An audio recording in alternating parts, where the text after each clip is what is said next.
Mark Dwyer, he's from Shire Corporation, I think it was called at the time, and now an expert property marketer.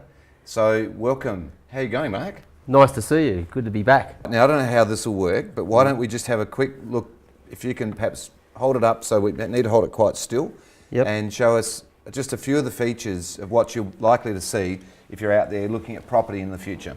All right, so basically it's a listing presentation that sits on the device. Each one is customised to the client that you're dealing with. At present there, you can see them here on the iPad. I'll just open one up here. So here you can see, in terms of presentation, you can look at each element that might be appearing in your marketing, touch it, it blows up across the screen, you can have a look at it in close detail. Things like videos appear on there. They can be marketing videos, testimonial videos. You can even have videos that I guess are virtual tours or otherwise, like short movies seem to be quite popular. And these are important not just for property sellers, but property buyers too. Because marketing has, for many, many years with salespeople, just been a word that they like to use in lieu of advertising, which is typically the dimension that most estate agents have viewed over the last decade or so. So suddenly they're starting to become marketers by understanding that marketing is about creating perceptions, and the iPad certainly facilitates that. In terms of, what would you pay, for example, in your environment for a 3 or 4 minute video? Do you do those? Do you do videos yet for properties? Yeah, look, I think any property seller that's not seriously looking at a budget in the order of 1 to as high as 2.5% of their sale price in terms of making or creating a good marketing message is literally committing commercial suicide in the sales equation. So that you've got to actually look at how you're going to increase the value perception. And again, that's not understood. When a property buyer looks at a property, quite often when they fall for it, because it is an emotional purchase, they want to see the value. So it's really up to the vendor to make that investment in that perception, in that perceived value.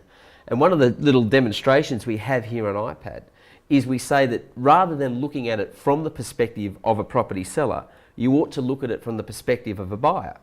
We show them 2 advertisements. One that's high quality where the marketing message is right, the same property in an advertisement that's of lesser quality. And we ask them as a buyer to choose which of these 2 advertisements they would show family and friends were they buying the property. Without exception, they always choose the one on the right, which is an interactive part of the presentation. Having chosen that one, a little balloon pops up and says, did you choose this one because it immediately looked better? Yes. So from the buyer's perspective, can you see how professional marketing creates a better perception of value? Of course they can. And what that then does is it creates from the seller's perspective, an understanding that a better perception can mean a leveraging of value beyond comparative value. Yeah. Now, importantly, but there's another thing to this, Anthony, and that's this, that if you have a good perception in terms of marketing around value, it actually acts like an insurance policy that you'll never get less than the property's worth. And this, I believe, because I know that a lot of your listeners out there are property sellers, or a lot of your viewers, I should say, are property sellers.